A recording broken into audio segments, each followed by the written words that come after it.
Morning, नमस्कार, सुप्रभात। आज हम नेक्स्ट सेशन लेकर आए हैं मैथ पेडागोजी का, जिसमें हम करने वाले हैं कुल total 15 questions. Out of 15 questions आप काउंट करते रहिएगा अपना आंसर कि 15 क्वेश्चंस में से कितने क्वेश्चंस का आंसर सही हो रहा है। तो पहले क्वेश्चन के साथ स्टार्ट करते हैं, जो C TET TET REET exams के लिए D triple S B K V S के लिए बहुत ही इम्पोर्टेंट है, जिसमें जहाँ जहाँ भी मैथ पेडागोजी पूछा जाता है उस एग्ज़ाम के लिए बहुत ही महत्वपूर्ण सेशन होने वाला है। तो चलिए स्टार्ट करते हैं पहले क्वेश्चन से। पहला क्वेश्चन है आपका, गणित विज्ञान का प्रवेश द्वार एवं कुंजी है, किसका कथन है? ए ऑप्शन है स्किनर, बी है जीन पियाजे, सी रोजर बेकन और डी ऑप्शन है आर्यभट्ट। तो सिंपली डिफिनीशन पूछा गया है और बहुत लोगों ने गणित के बारे में बहुत कुछ इसका डिफिनीशन दिया है, तो आपको बताना है। तो गाइस इसका राइट आंसर होगा रोजर बेकन। गणित विज्ञान का प्रवेश द्वार एवं कुंजी है, किसने बोला है? रोजर बेकन ने। नेक्स्ट क्वेश्चन है आपका, बाइलिंगुअल है, आप हिंदी इंग्लिश जिसमें भी कंफर्ट है वहाँ से क्वेश्चन देख सकते हैं।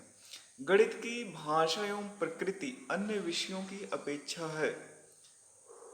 ए ऑप्शन है अधिक कमजोर, अधिक लचीली, अधिक सुदृढ़, उपरोक्त में से कोई नहीं। इंग्लिश में है, the language and nature of mathematics is more than that of other subjects, more vulnerable, more flexible, more concise, neither of the above। इनमें से कोई नहीं। तो बताइए इसका राइट आंसर क्या होगा? तो गाइस इसका आंसर होगा इनमें से कोई नहीं, नन ऑफ द अबव। देखिए गणित की जो भाषा है और गणित का जो प्रकृति है, ना तो कमजोर है, ना तो लचीली है, ना तो बहुत अधिक सुदृढ़ है। सॉरी गाइज, इसका आंसर डी नहीं होगा, बल्कि क्या होगा? सी होगा, अधिक सुदृढ़, मोर कंसाइज है। क्यों? देखिए कमजोर तो नहीं होगा, कमजोर की इस वजह से नहीं होगा क्योंकि गणित में क्या होता है, हम बहुत सारे सिंबल्स का यूज करते हैं और जैसे 2 + 2 = 4 ही होगा, तो इसमें ये यूनिवर्सल है, ये कमजोर हो ही नहीं सकता है। अधिक लचीली, लचीली नहीं हो सकता, 2 × 2 4 ही होगा, 5 नहीं कर सकते हैं, 6 नहीं कर सकते हैं, यानी अपने माइंड के हिसाब से कुछ भी आंसर नहीं दे सकते हैं। इसका एक फिक्स रूल होता है, इसका एक फिक्स आंसर होता है। अधिक सुदृढ़, अधिक सुदृढ़ क्यों होता है? जैसे अगर कोई क्वेश्चन हो गया या कोई डिफिनीशन हो गया तो उसी तरह रिप्रेजेंट किया जा सकता है। जैसे अगर हम बोले कि 4 बड़ा है 3 से, तो ये जो है कंसाइज है, कंसाइज, मोर कंसाइज, कंसाइज को सुदृढ़ बोला जाता है। इसको हम मतलब गणित बड़े बड़े भाषाओं को छोटे छोटे संक्षिप्त रूप में कंसाइज फॉर्म में, मैथमेटिकल फॉर्म में रिप्रेजेंट कर सकते हैं। तो आई होप इस क्वेश्चन का आंसर क्लियर होगा। बढ़ते हैं नेक्स्ट क्वेश्चन की तरफ।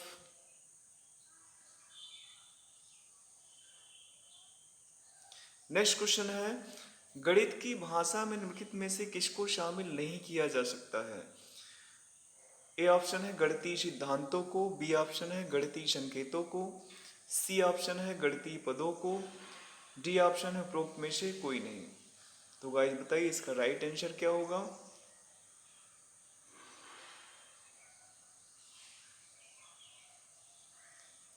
तो इसका राइट आंसर क्या है गाइस? उपरोक्त में से कोई नहीं। देखिए गणित का जो भाषा है वो में किसको शामिल नहीं किया जा सकता पूछा है, तो किसको शामिल नहीं किया सकता है? गणितीय सिद्धांत, मैथमेटिकल प्रिंसिपल, बिना मैथमेटिकल प्रिंसिपल्स का मैथ होता ही नहीं है। Two mathematical symbols, mathematical principle का मतलब क्या है? जैसे पाइथागोरस प्रमेय हम लोग पढ़ते हैं, पाइथागोरस प्रमेय पढ़ते हैं हम लोग, तो ये क्या है? प्रिंसिपल है। बीपीटी थ्योरम पढ़ते हैं, बेसिक प्रोपोर्शनलिटी थ्योरम, ये क्या है? मैथमेटिकल प्रिंसिपल है। और है second option mathematical symbols, mathematical symbols का मतलब प्लस माइनस मल्टीप्लिकेशन डिवीजन और greater than less than equal to, तो बहुत सारे सिंबल्स का यूज गणित की भाषा में किया जाता है। मैथमेटिकल टर्म्स, बहुत सारे पद प्रत्यय का यूज किया जाता है। टर्म्स का मतलब यहाँ जैसे कोई इक्वेशंस हो गया, इक्वेशन में कई सारे पद होते हैं। कोई अलजेब्रिक एक्सप्रेशन हो गया, बीजगणितीय समीकरण हो गया, तो बीजगणितीय समीकरण में छोटे छोटे टर्म्स होते हैं। या फिर त्रिभुज का डिफिनीशन, आयत का डिफिनीशन, वर्ग का डिफिनीशन, ये सब क्या है, टर्म है। तो इसका राइट आंसर क्या होगा, उपरोक्त में से कोई नहीं। नेक्स्ट क्वेश्चन की तरफ बढ़ते हैं। नेक्स्ट क्वेश्चन है, माध्यमिक कक्षा में रेखा गणित पढ़ाने के लिए जियो बोर्ड की क्या आवश्यकता है। Geoboard is an essential tool for teaching geometry in middle classes age. A option है, objects carry to classes always arouse curiosity in students about the concepts taken in class। कक्षा में पढ़ाई जाने वाली संकल्पना के प्रति जिज्ञासा बढ़ाने के लिए चीजें कक्षा में लाना। बी ऑप्शन है, स्थानिक योग्यता और हाथ से काम करने का अनुभव बढ़ाना, जो रेखा गणित के आकारों की विशेषताओं को समझने में सहायता करे, यानी 2D शेप्स की बात कर रहा है। सी ऑप्शन है, शिक्षण सामग्री को प्रयोग करने का विद्यालय आधिकारिक का आदेश है।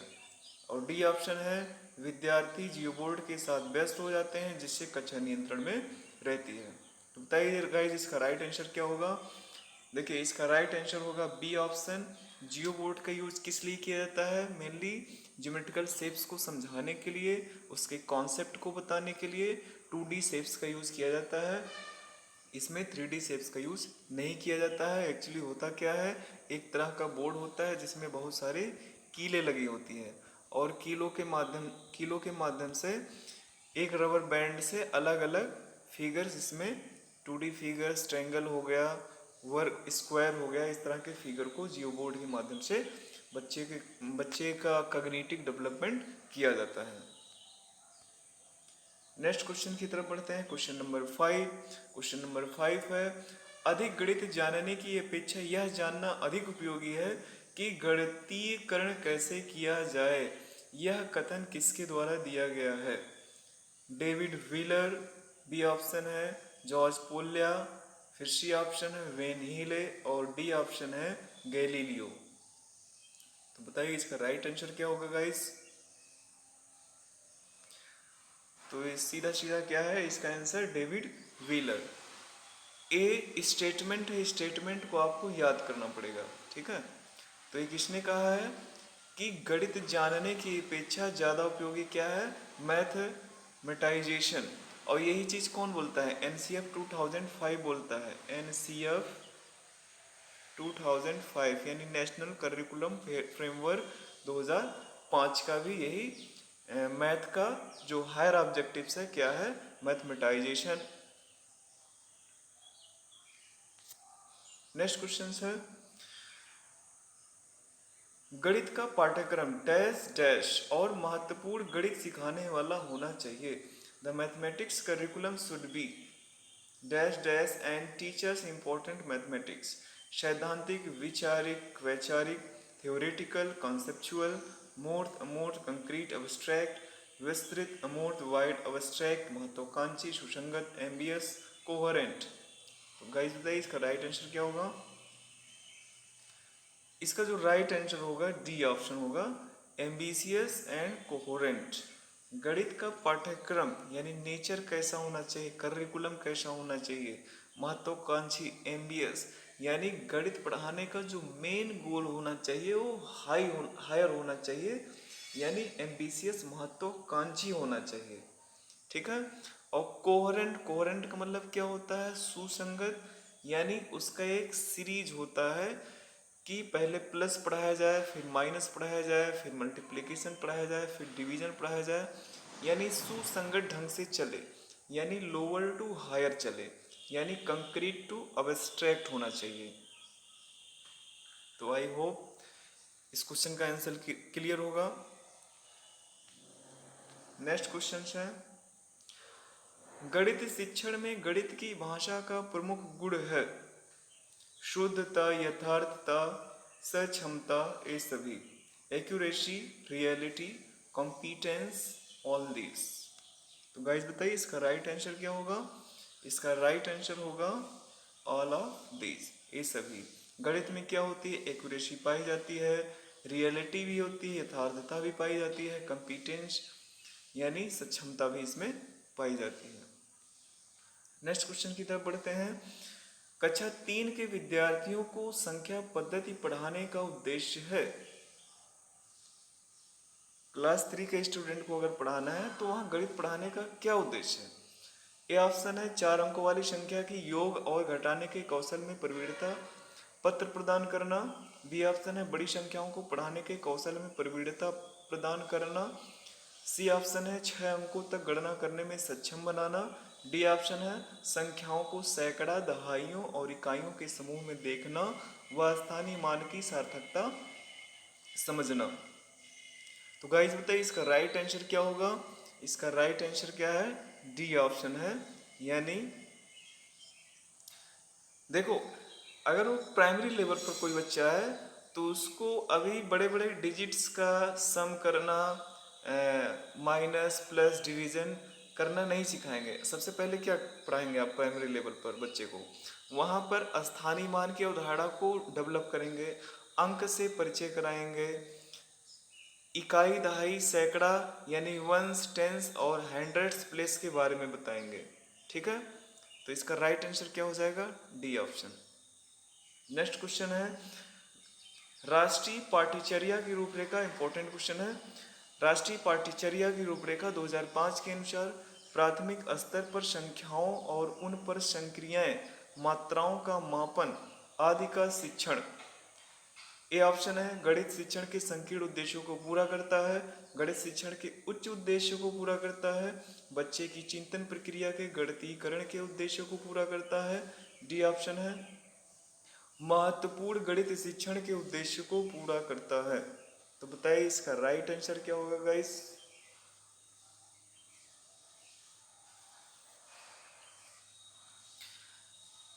राष्ट्रीय पाठ्यचर्या की रूपरेखा, इसका मतलब है एनसीएफ की बात कर रहा है, एनसीएफ 2005।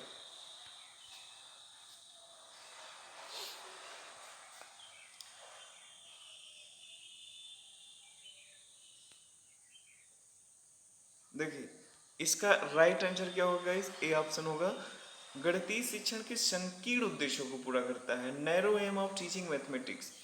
यहाँ पर अगर आपको गणितीय संक्रियाएं प्राथमिक प्राइमरी लेवल पर, गणितीय संक्रियाएं का मतलब क्या होता है?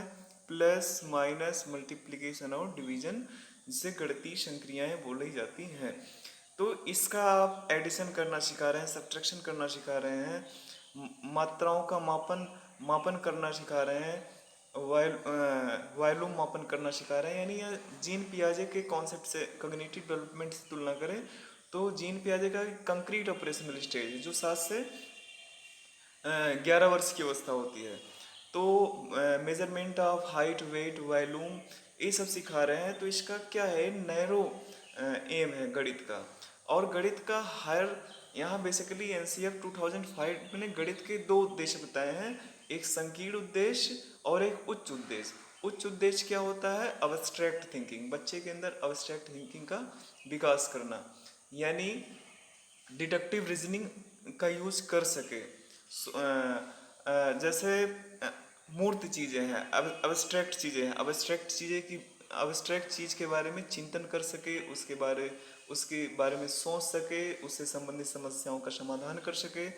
तो वहाँ पर आप जो है एग्जाम्पल नहीं देते हैं, पहले थ्योरम या कोई फार्मूले के आधार पर ही एग्जाम्पल दिया जाता है। तो उच्च उद्देश्य हो गया। और तीसरा उद्देश्य की बात करें तो तीसरा उद्देश्य क्या है कि गणित का तीसरा उद्देश्य है कि बच्चे के अंदर मैथमेटाइजेशन करना, गणितीकरण करना, गणित के माध्यम से बच्चे का गणितीकरण करना। ये क्या है? एनसीएफ 2005 के अनुसार गणित का क्या है? उद्देश्य है। तो ये 3 चीजें ध्यान रखिएगा। नेक्स्ट क्वेश्चन की तरफ बढ़ते हैं। कक्षा 4 की पाठ्य पुस्तक से दी गई निम्नलिखित समस्याओं में से कौन सी बहु अनुशासनात्मक समस्या की ओर संकेत करती है?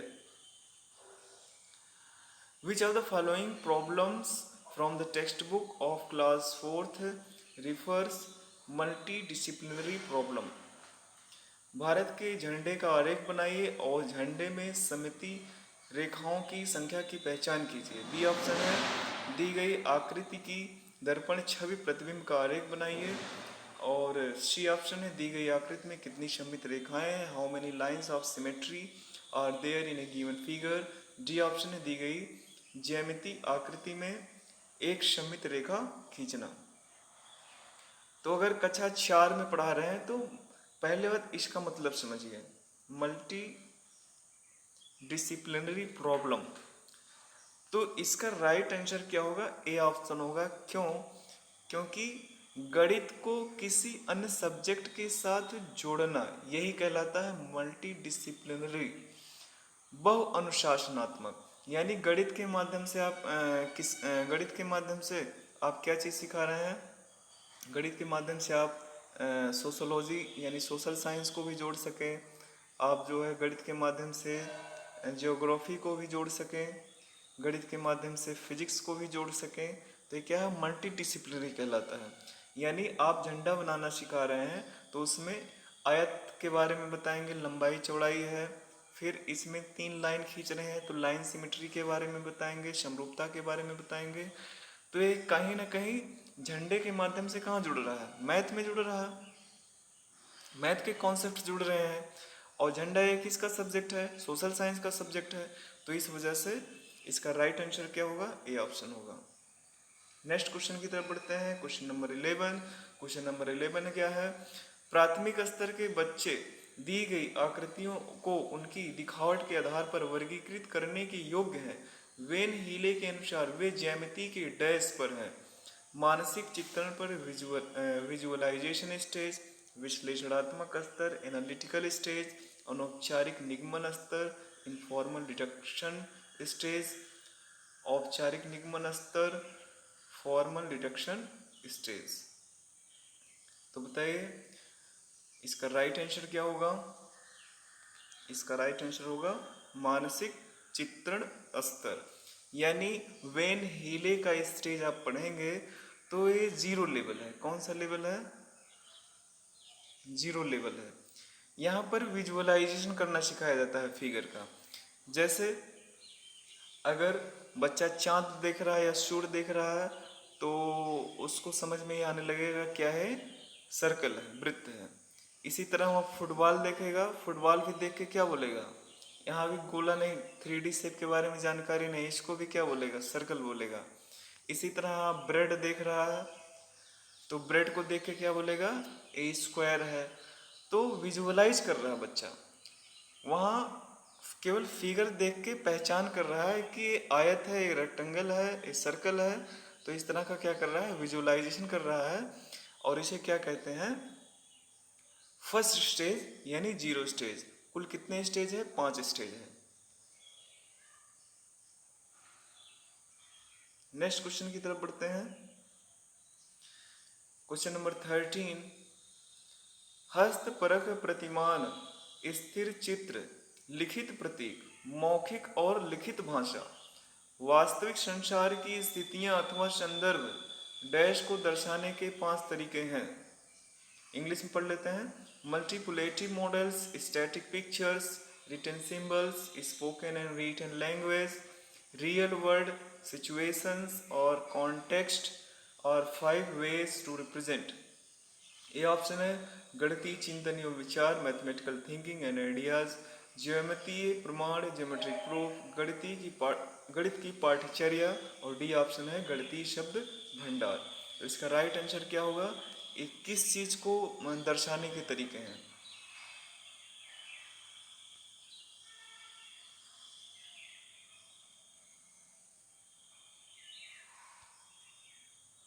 तो इसका राइट आंसर गाइस क्या होगा, ए ऑप्शन होगा गणितीय चिंतन एवं विचार। गणितीय चिंतन एवं विचार क्या होगा, अगर आप स्टैटिक पिक्चर दिखा रहे हैं, रिटन सिंबल सिखा रहे हैं उसको, वास्तविक संसार की स्थितियां दिखा रहे हैं, प्रतीक के बारे में बता रहे हैं, तो ये चीज क्या है, मैथमेटिकल थिंकिंग एंड आइडियाज है। गणितीय चिंतन एवं विचार गणित में क्या करते हैं आप, जैसे कोई मैथ का क्वेश्चन है तो उसको स्टेप वाइज स्टेप सॉल्व कराना सिखा रहे हैं।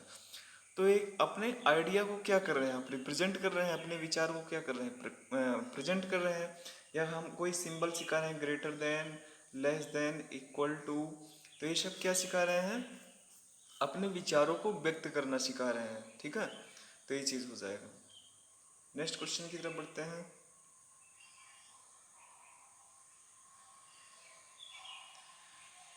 14 नंबर क्वेश्चन है, जियो बोर्ड किसके शिक्षण का एक प्रभावी साधन है। आधारभूत ज्यामितीय उदाहरणाओं जैसे किरण, रेखाएं और कोण। बी ऑप्शन ज्यामितीय आकृतियां और उनकी विशेषताएं। सी ऑप्शन द्विविमी और त्रिविमा आकृतियों में अंतर करना। डी ऑप्शन सममिति का उदाहरण है। जियो बोर्ड अभी पीछे क्वेश्चन में हमने आपको बताया था, तो बताइए इसका राइट आंसर क्या होगा।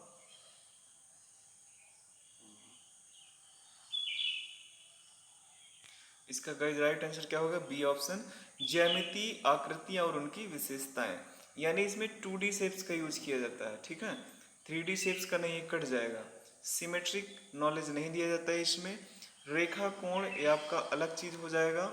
आधारभूत ज्यामितीय उदाहरण, तो यहाँ पर ज्योमेट्रिकल शेप बताया जाता है और उसके क्या बताया जाता है, प्रॉपर्टी, विशेषताएं बताई जाती हैं कि कितने एंगल है, कितने साइड्स हैं, कितने वर्टेक्स हैं, इन सब के बारे में बताया जाता है। नेक्स्ट क्वेश्चन है, लास्ट क्वेश्चन।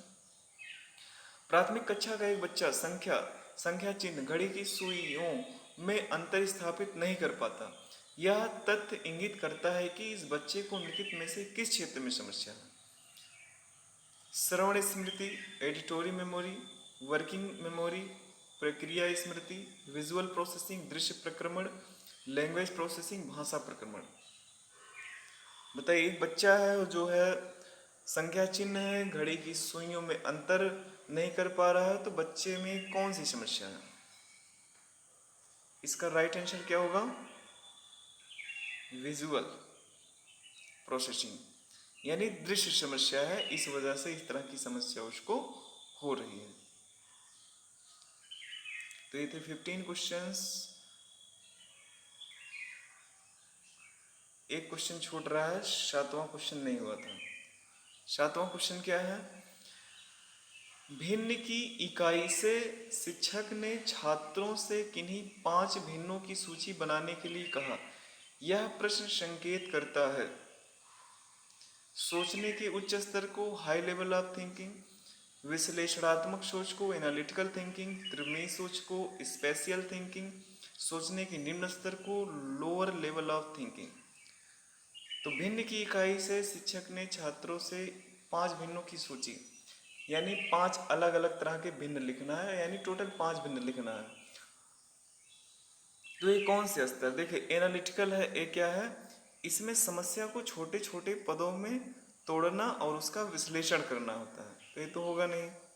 त्रिकोणीय सोच, स्पेशियल थिंकिंग, यहाँ 3D फिगर का बात ही नहीं हो रहा, ये भी ऑप्शन कट जाएगा। अब बचा 2 ऑप्शन, 2 ऑप्शन में से कौन होगा बताइए। सोचने के उच्च स्तर को, सोचने के निम्न स्तर को, तो इसका राइट आंसर क्या होगा, सोचने के निम्न स्तर को, लोअर लेवल ऑफ थिंकिंग। एक क्वेश्चन मेनली आपका ब्लूम टेक्सोनॉमी से है। ब्लूम टेक्सोनॉमी में आपका टोटल कितना पार्ट किया गया है, 6 पार्ट किया गया है, जिसमें 2 स्तर है, एक लो ऑर्डर थिंकिंग, एक हाई ऑर्डर थिंकिंग। लो ऑर्डर थिंकिंग में सबसे नीचे क्या होता है, नॉलेज यानी ज्ञान।